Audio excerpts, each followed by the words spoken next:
साथी, हमारे भाई, हमारी बहनगण, आप सबों को सबसे पहले हम लोग अपने पूरे संगठन के माध्यम से अभिनंदन करते हैं, आभार करते हैं और आपका धन्यवाद करते हैं कि आज चुनाव में जो भी परिणाम हमें हासिल हुए उनमें कहीं ना कहीं आप सबों का बहुत योगदान रहा।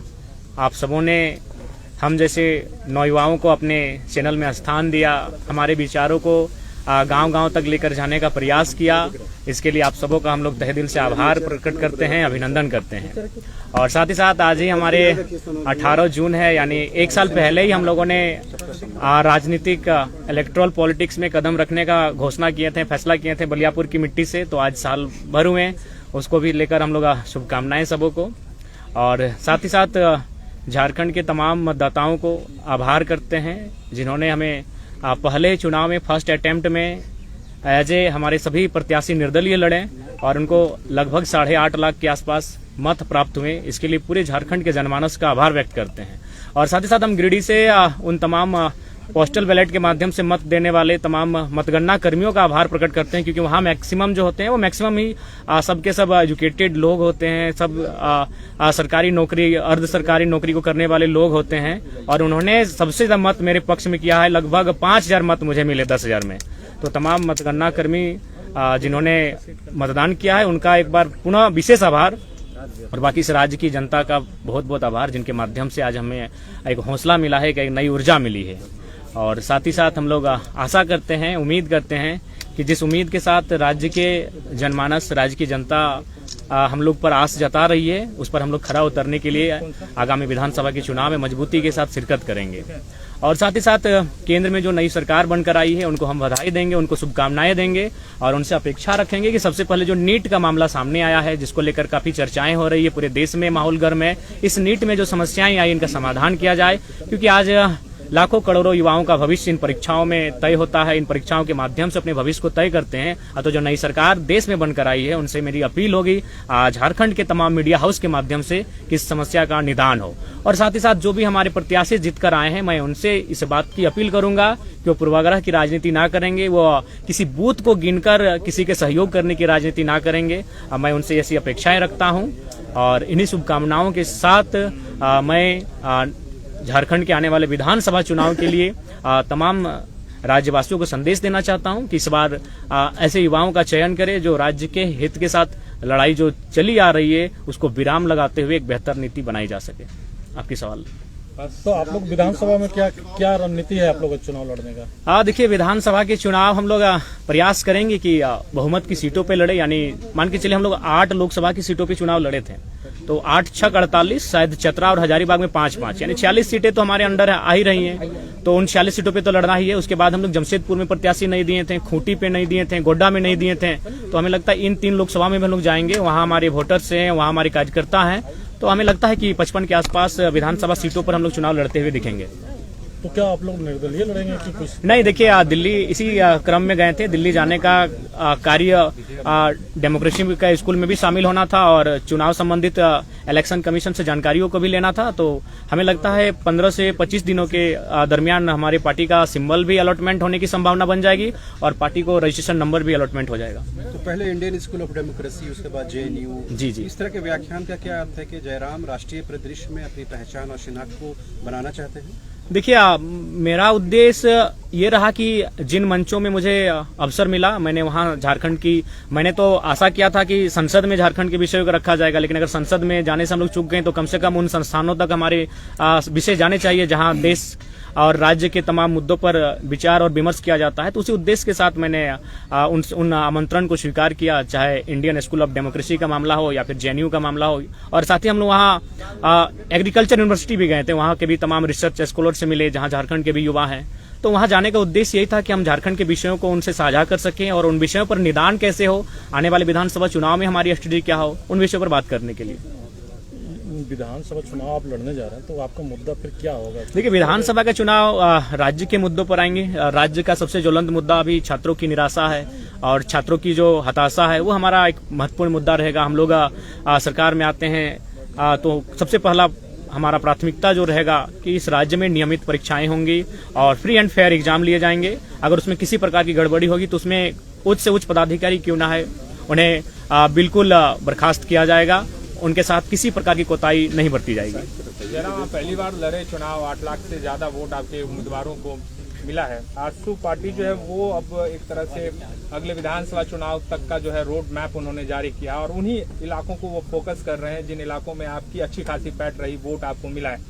तो आप कैसे देखते हैं, आपके लिए क्या आजसू आज की तारीख में चुनौती है, या है तो फिर कैसे निपटेंगे उससे? देखिए, मेरे लिए कोई एक विशेष दल हमारी चुनौती नहीं है, क्योंकि मैंने वहां से वोट लाए जहां से आजसू के अलावा बाकी पार्टियां थे। जैसे मैंने बेरमो से 53,000 वोट गेन किया, वो कांग्रेस की सीट है, पारंपरिक सीट है कांग्रेस की। मैंने टुंडी से भी 60,000 वोट लाए, वो झारखंड मुक्ति मोर्चा की सीट है। मैंने डुमरी से 90,000 वोट लेकर आया हूँ, 90,000 मैंने, वो झारखंड मुक्ति मोर्चा की पारंपरिक सीट है। तो ऐसा नहीं है, किसी एक दल से हमारी लड़ाई नहीं है, हमारी लड़ाई एक विचारधारा की है। और ये जो फिलहाल जो पॉलिटिक्स कर रहे हैं उससे जनता कहीं ना कहीं कट रही है। हाँ, नो डाउट हमें समय लगेगा, लेकिन आने वाले दिनों में झारखंड के पॉलिटिक्स में हम लोग बेहतर स्थिति में होंगे और एक बेहतर क्षेत्रीय पार्टी के रूप में होंगे। अकेले लड़ेंगे आप? जी, फिलहाल हम लोग विधानसभा का चुनाव अकेले लड़ेंगे। जयराम जी, ये देखा गया चुनाव में कि केवल एक जाति विशेष का। दादा, अब हम आपसे करवत प्रार्थना करना चाहेंगे, आप सभी लोग इंटेलेक्चुअल लोग हैं, एकेडमिक लोग हैं, मीडिया हाउस के लोग, अब इस सवाल से हमें बचने दिया जाए, इस सवाल से हमें रहम किया जाए। 3.5 लाख एक जाति के वोट नहीं है। आप एक एक बूथ को सर्वे कर लीजिए, एक एक गांव, एक एक पंचायत का सर्वे कर लीजिए, 3.5 लाख वोट एक जाति के नहीं है। हाँ, ये सच्चाई है, जो भी बंदा जिस समुदाय का रहता है उस समुदाय का वोट उसका बेस वोटर होता है। इससे कोई इनकार नहीं कर सकता, ना मैं इनकार कर रहा हूँ। लेकिन 3.5 लाख वोट किसी एक समुदाय के वोट नहीं है। सभी ने मुझे अपार जन समर्थन दिया है। लोकसभा चुनाव में आप रिजर्व सीट पे उम्मीदवार नहीं दिए। जयराम जी, आजसू का जो कैडर वोट है महतो बिरादरी का, वही कैडर वोट वहाँ पे आपको मिला। और जो जेएमएम का कैडर वोट है तो चाची के इलाके में जो महतो वोट है वहाँ आपको मिला। देखिए, एक जरीडी प्रखंड आता है, इलाके में ही आपको समर्थन मिला। नहीं, आप भूल कर रहे हैं। जरीडी प्रखंड आता है, जरीडी प्रखंड में एक ही महतो गांव है, वहां से मैंने 17,000 वोट गेन किया है। तो मुझे लगता है आप लोग थोड़ा सा भूल कर रहे हैं। आप लोग को और ग्राउंड में जाकर सर्वे करने की आवश्यकता है, क्योंकि आप लोग उन्हीं बातों को सुनते हैं जो मीडिया में बाकी दलों के नेता कहते हुए दिखते हैं। आप जनता के बीच जाइए और जनता के बीच जानने का प्रयास कीजिए कि आज हमारा रोल क्या है। आप चले जाइए बेहराकुदर, वो एक राजपूत समाज का गांव है, वहां मुझे अच्छा वोट मिला। आप चले जाइए चौबेडी, वो ब्राह्मण का गांव है, मुझे वहां से अच्छा वोट मिला। तो मैं किन किन समुदाय को गिनाऊं बताइए? हर एक समुदाय ने मुझे अच्छा मत दिया है। तो इसीलिए कृपया अब कम से कम 2 साल बाद मैं आपसे आग्रह करता हूं कि इस विषय को विराम दीजिए एक जाति का लेकर। आज हम लोग जिन विषयों पे बात कर रहे हैं, ये विषय तो देश स्तर के विषय हैं, ये विषय राज्य स्तर के हैं, और वो नेता हमारे वहाँ चुप रहते हैं। तो मैं जिन विषयों पर लड़ाई लड़ रहा हूँ, जिन विषयों पर मैं रिजल्ट हासिल कर रहा हूँ, ये पूरे राज्य के विषय हैं। रिजर्व सीट पे आप लोकसभा चुनाव नहीं लड़े? नहीं दादा, लड़े 2 रिजर्व सीटों पे हम लोग चुनाव लड़े। सिंहभूम में हम लोग हो समुदाय के साथ गए, दुमका में हम लोग संथाल समुदाय के साथ गए, और सिंहभूम के हमारे प्रत्याशी लगभग 50,000 वोट लेके आए, 44 के 45,000 वोट था। जहाँ जेएमएम का उम्मीदवार नहीं, ऐसा कुछ नहीं है, ऐसा कोई प्लानिंग नहीं है। हम लोग ये देखें कि हम लोग वोटर्स कहाँ हैं, कहाँ हमारे केडर हैं, जहाँ चुनाव में काम हो सकता है। गोड्डा में भी हमारे थे, लेकिन वहां तक हम लोग पहुंच नहीं पाए, प्रत्याशी नहीं मिल पाया। तो ऐसा नहीं है। हम लोकसभा चुनाव में आप सामान्य वर्ग के कैंडिडेट्स को बहुत न के बराबर उतारे।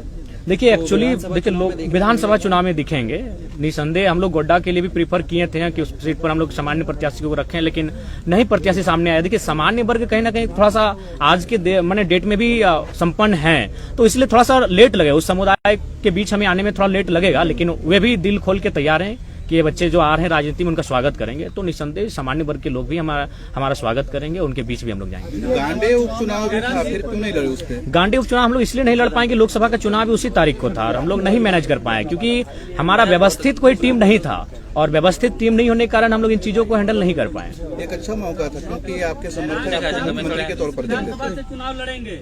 देखिए, मैंने शुरुआत में ही कहा था, यहीं पर मेरा प्रेस कॉन्फ्रेंस था, आपके बीच ही मैंने कहा था कि मैं लोकसभा का चुनाव अपनी मर्जी से लड़ूंगा, और गिरिडीह लोकसभा को मैंने प्रीफर किया था। धनबाद लोगों की मांग थी, लेकिन विधानसभा का चुनाव हम लोग प्रयास करेंगे कि जनता की राय के आधार पर लड़ेंगे।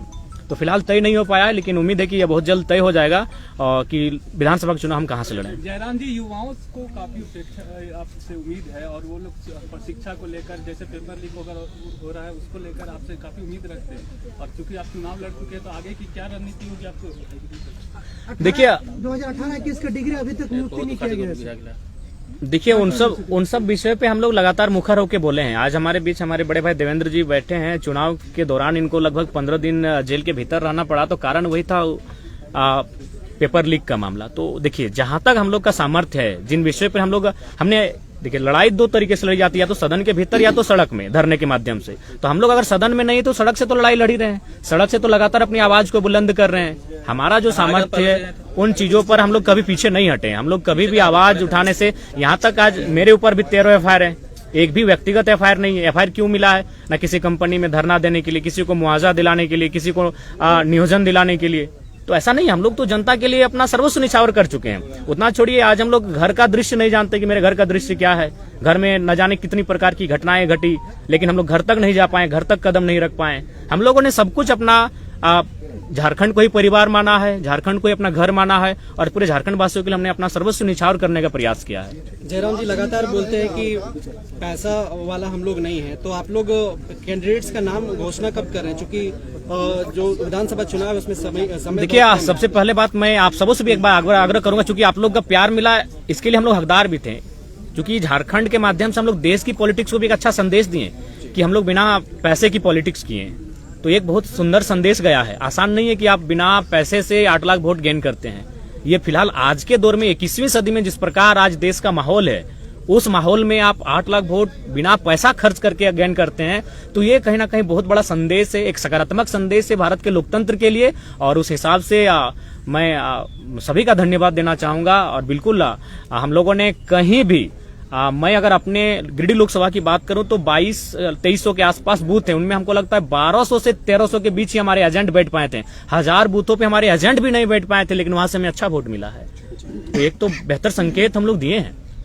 बीजेपी की ओर से डॉक्टर हेमंत बिस्वा दादा इधर पूरा देश देखिए 2 खेमे में बटा हुआ है, या एनडीए के साथ या इंडिया के साथ। आपको लगता है कि इन 2 खेमों को इग्नोर करके एक बीच का रास्ता निकाल करके आप कहां तक पहुंच पाएंगे? आपको लगता है कि प्री पोल भले ना हो, मगर पोस्ट पोल अलायंस आपको करना पड़ेगा चुनाव के बाद? देखिए, अगर ऐसी स्थिति आती है तो हम लोग एक रायशुमारी करेंगे, जनता के बीच जाएंगे। जनता के बीच जाने में हमें समय नहीं लगता है, हम लोग ऊर्जावान हैं और जनता से इस राय को लेकर चलेंगे कि भाई आपने हमें मत दिया है, अगर ऐसी नौबत आती है तो जनता की राय से होगा। लेकिन फिलहाल हम लोग चुनाव अपने बूते लड़ेंगे, अपने सामर्थ्य के दम पर लड़ेंगे। सोशल मीडिया में चर्चा चल रहा है कि जयराम जी बीजेपी के साथ जा सकते हैं। देखिए, सबसे पहला बात, ऐसा कोई बात नहीं है। अब देखिए, लोग तो बहुत सारी कहानियां बनाएंगे, बहुत सारे किस्से भी सुनाएंगे आपको। मोदर बाबू एक PhD स्कॉलर हैं, एक राज्य की एक ऊंची सेवा को दे चुके हैं, और हम लोग चूंकि युवा है, हमारे मुख से त्रुटिपूर्ण बातें कभी निकल सकती है, लेकिन उनको एक सज्जन व्यक्ति हैं। अगर वो इस प्रकार की बच्चों जैसी चुनौतियां दे रहे हैं तो मुझे लगता है थोड़ा सा लिमिट में ही चुनौतियां दें, नहीं तो अगर स्वीकार कर लिए तो फिर दिक्कत उन्हीं को होगी, और जोरदार दिक्कत होगी। देखिए, उन्हीं का सवाल जो उन्होंने सवाल किया था, देखिए ढोलू महतो का सवाल, देखिए एक बात सुनिए, क्या समर्थन, क्या ढोलू महतो का विधानसभा बागमारा है, वहां चंद्रप्रकाश चौधरी जी हमसे 40,000 वोट से लीड करते हैं। तो अगर ढोलू को मेरा समर्थन होता तो हम 40 से लीड करते हैं। अगर ढोलू जी का समर्थन हमको होता, हम वहां 46,000 वोट लाएं, बहुत अच्छा लाएं, क्योंकि बागमारा एक शहरी क्षेत्र है प्लस ढोलू का क्षेत्र है, वहां से एक नया लड़का 47,000 वोट लाता है, ये बहुत बड़ी बात है। अगर उनका समर्थन होता तो कम से कम मेरा 70 से 75 होना चाहिए था। चीजों को समझिए, हम वहां तीसरे पायदान पर हैं। अतः बागमारा विधायक जो वर्तमान में सांसद बन चुके हैं, उनका कोई संबंध नहीं रहा है। ये एक मीडिया में आया था, लेकिन वो सच्चाई नहीं है। विधानसभा चुनाव में सामान्य वर्ग को क्या टिकट देना? बिल्कुल, क्यों नहीं है, हर एक वर्ग, हर एक तबका, सबके साथ लेकर चलना है। अरे हम लोग बिल्कुल देंगे। आज होश हवास में इतने मीडिया कर्मियों के माध्यम से कह रहे हैं, स्वर्ण वर्ग को भी हम लोग विधानसभा में उतारेंगे, और बाकायदा हम लोग चाहेंगे कि एकेडमिक लोग आए, कुछ पत्रकारिता से भी लोग आए। हम तो सनिदा को ऑफर कर रहे हैं, गोड्डा की किसी एक सीट को चयन करें, अभी 6 महीना का समय है, गोड्डा, महागामा, पोड़ाहाट, एक सीट का चयन करें। हम आपके सामने कह रहे हैं, अगर सनिदा एक सीट का चयन करते हैं गोड्डा से, तो हमारे प्रत्याशी होंगे। उम्मीदवार या फिर गैर खतयानी? देखिए, हाँ, सवाल कर रही है दीदी, आपके जितने कैंडिडेट थे लगभग तीसरे पायदान पर रहे, बहुत मेहनत की है सनिदा। उनको फिर से मौका? देखिए, ये संगठन तय करेगी। पहला बात तो उनको हम लोग सांसद मान चुके हैं, तो वे सांसद की तैयारी कर ही रहे हैं। 2029 में निश्चय ही सांसद बनेंगे, लेकिन उसके बावजूद अगर संगठन को लगा कि वे विधानसभा में आने चाहिए, तो संगठन जैसा तय करेगी, संसदीय बोर्ड तय करेगी। दिया था कि जो सांसद का चुनाव लड़ेंगे वो विधायक नहीं लड़ेंगे। हाँ, ये हमने इसलिए कहा था कि हम लोग सत्ता के विकेंद्रीकरण की बात कर रहे हैं, नए नए चेहरों की बात कर रहे हैं, तो हम लोग चाहते हैं कि बाकी जो पार्टियां उनसे अलग पॉलिटिक्स करें। तो अगर जरूरत पड़ी उन प्रत्याशियों की, तो हम लोग लेके आएंगे उनको विधानसभा में। जयराम जी, एक photo Indian school of democracy में आपका वायरल होता, विधायिका अम्बा प्रसाद। देखिए आप देखिए, सबसे पहला बात है, बातचीत हुआ उनसे आपकी? नहीं ऐसा विशेष नहीं, आप झारखंड की विधायक हैं और मिली तो भाई झारखंड से बाहर हैं तो अपनत्व का भाव है, मिले उनसे, ऐसा बात नहीं है। लेकिन वो उनका भी निमंत्रण था, वो तो वहाँ जाने के बाद पता चला कि उनको भी निमंत्रण अच्छा, है। एक पीछे सवाल है हाँ। कि हार गए आप, ठीक है, फिर भी जाते जाते बहुत बड़ा संदेश दिए, लेकिन आपने समीक्षा किया, हाँ। कारण आपको क्या लगा? देखिए समीक्षा में कारण यही लगा कि इस बार जो देश का माहौल अभी भी इस बार रहा कि हम लोग वोट अपनी रास्ता कहाँ तैयार कर रहे थे। अगर मैं गिरिडीह लोकसभा की बात करूं तो 3.25 लाख से 3.5 लाख एनडीए वोटर हैं। एनडीए का प्रत्याशी कोई रहे, आपराधिक मामला रहे, वो अच्छा काम करे या ना करे, वो अगर पैरासूट से भी आए, अगर वो कन्याकुमारी और कश्मीर से भी अगर आके गिरिडीह में चुनाव लड़ता तो उसको 3 लाख 3.5 लाख वोट आते ही आते हैं। तो यानी एक वोट आपका था एनडीए का जो 3.5 लाख के आसपास खड़ा हो रहा है। प्रत्याशी से कोई मतलब नहीं, अच्छा है बुरा है, काम करे ना करे कोई मतलब नहीं है। और ठीक उसके उल्टा भी 3 लाख वोट खड़ा है कि हम एनडीए को नहीं देंगे। तो उन 3-3 लाख वोटों के बीच अगर जयराम महतो 3.5 लाख वोट कर ले आता है तो बहुत बड़ा कलेजा, जिगर और बहादुरी का काम है। हम लोग एक जो नई पहचान बनाए, बहुत चैलेंजिंग विषय था, क्योंकि आप किसी भी लोकसभा में देख लीजिए 3 लाख वोट एनडीए का है और 3 लाख ठीक इस विचारधारा के विपरीत वोट है। और उस भीड़ में आप एंट्री करते हैं बिना किसी संसाधन के, बिना किसी बूथ मैनेजमेंट के, बिना किसी टीम के, और आप उसी के अनुपात में वोट लेके आते हैं। ये हमारे लिए गौरव का विषय है। देखिए हम उन्हीं के सवाल पे चलेंगे, थोड़ा सा हालांकि आपको खराब लग नहीं, खराब नहीं लगेगा, क्योंकि जो हम लोग महसूस कर रहे हैं कि आप विधानसभा चुनाव में अब उतर रहे हैं। अब बात है शहरी क्षेत्र का, ठीक है, ग्रामीण क्षेत्रों में आपकी पकड़ है, लेकिन शहरी क्षेत्र जो है, जो बाहरी भीतरी का एक धब्बा आप पे लग गया है, इसको कैसे आप धोएंगे? देखिए एक बात हम स्पष्ट कह रहे हैं, ये लड़ाई बाहरी भीतरी की कब रही। हमने ये कहा कि जिस प्रकार, अच्छा एक बात बताइए, आज भारतीय जनता पार्टी जिसकी आप बात करते हैं, उड़ीसा में उन्होंने किस आधार पर चुनाव जीता, क्या किसी को आइडिया है? क्योंकि लोकसभा का चुनाव था इसलिए उड़ीसा का मैसेज किसी तक नहीं आया। भारतीय जनता पार्टी ने किस बेस पे उड़ीसा का चुनाव जीता? अभी कहाँ 5 बार के सीएम पटनायक जी 5 बार के काबिल सीएम को पटकनी दिया, क्या आधार था? पांडियन, बीके पांडियन, जो कह सकते हैं कि चूंकि ये तो विवाहित शायद नहीं है माननीय मुख्यमंत्री, मुझे उतनी जानकारी नहीं, उनका बच्चा शायद नहीं है, तो उनको अडॉप्ट कर रहे थे एज सीएम।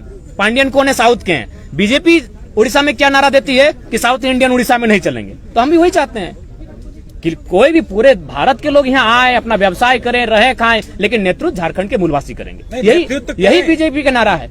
पब्लिक जनता को लेके आप क्या? जनता को हम स्पष्ट कहेंगे, बिल्कुल आप ये जो भाव उत्पन्न हो रहा है, चूंकि हमारे भी लोकसभा में ये आया था कि जयराम जीतेगा तो आपको बस में बैठ के घर जाना होगा, बिल्कुल ये गलत बातें हैं। आप जहां रहते हैं, वहां आप जिस नौकरी को करते हैं, आप जहां लीगली तरीके से रहते हैं, स्वागत है आपका। हमारे लोग भी लगभग 16 से 18 लाख लोग प्रदेशों में रहते हैं, ऐसा नहीं है ये केवल भ्रम है। लेकिन हाँ, नेतृत्व का अवसर इस राज्य के लोगों को मिले, ये सबको स्वीकारना होगा। एक सवाल है, गोमिया विधायक लंबोदर महतो बोल रहे हैं कि आप झारखंड मुक्ति मोर्चा के इशारे पे काम करते हैं। अच्छा, तो झारखंड मुक्ति मोर्चा के इशारे पे काम करते हैं तो डुमरी में हमको 90,000 वोट कैसे आता?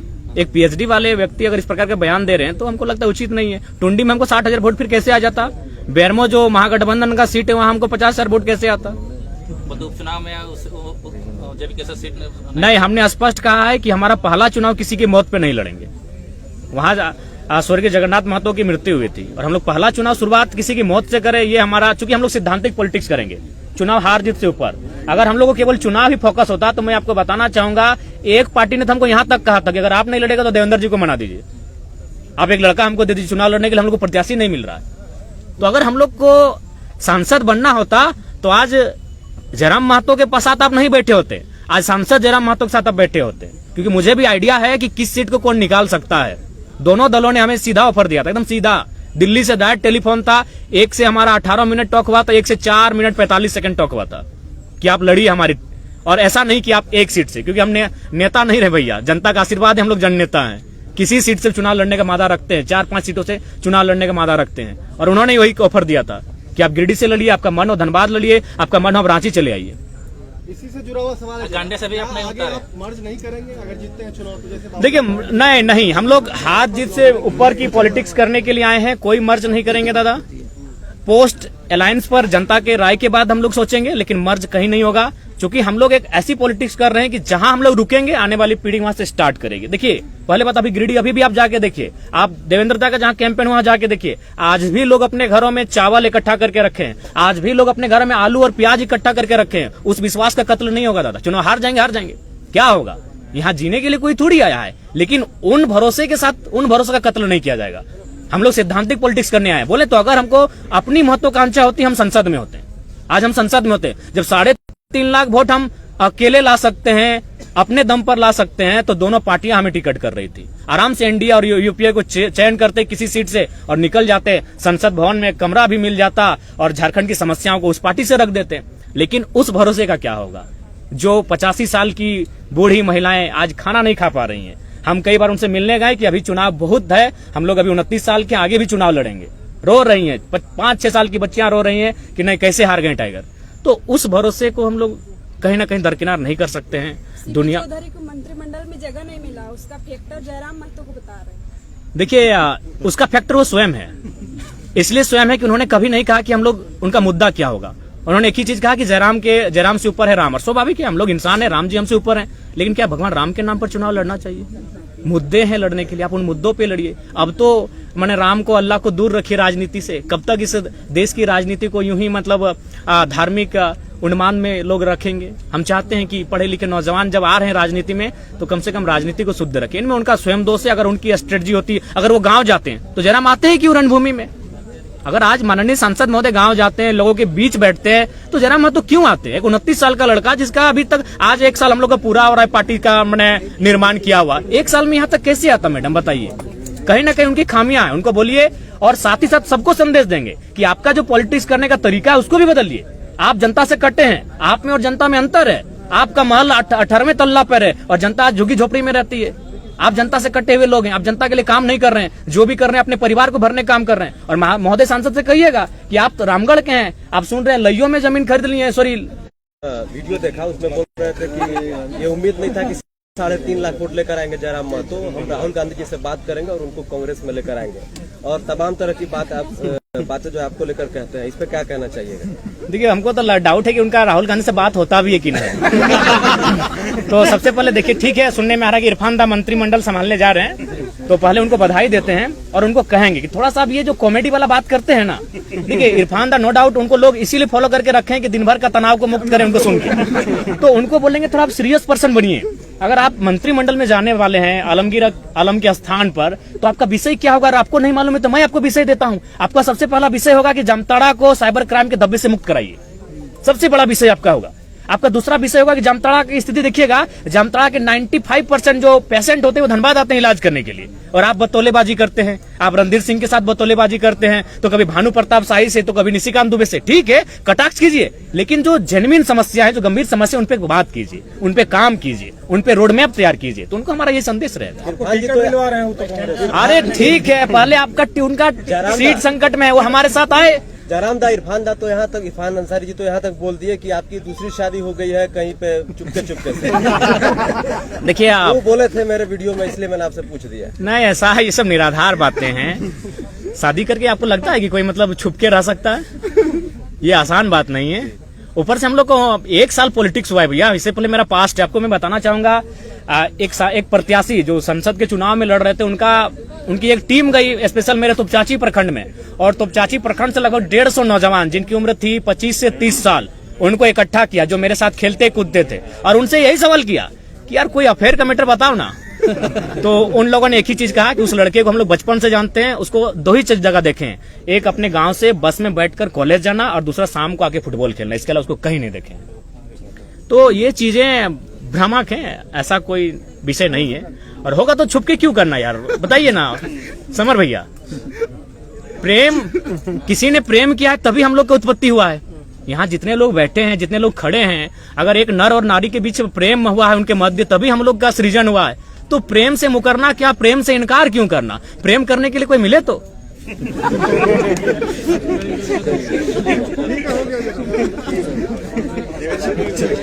चलिए आप भी बोलिएगा। सिल्ली से किसको दे रहे हैं? देखिए ये सिल्ली की जनता तय करेगी। सिल्ली की जनता तय करेगी। सिल्ली की जनता तय करेगी।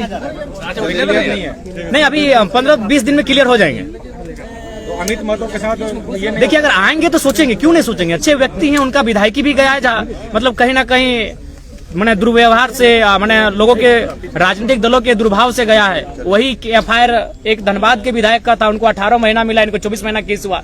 परंतु एक झारखंडी होने के नाते उनके साथ हमारा सिंपैथी है कि उनके साथ अन्याय हुआ है, खासकर विधायकी जाने के मामले में। तो सिली समित माता से मिलेगा क्या टिकट? देखिए अभी तय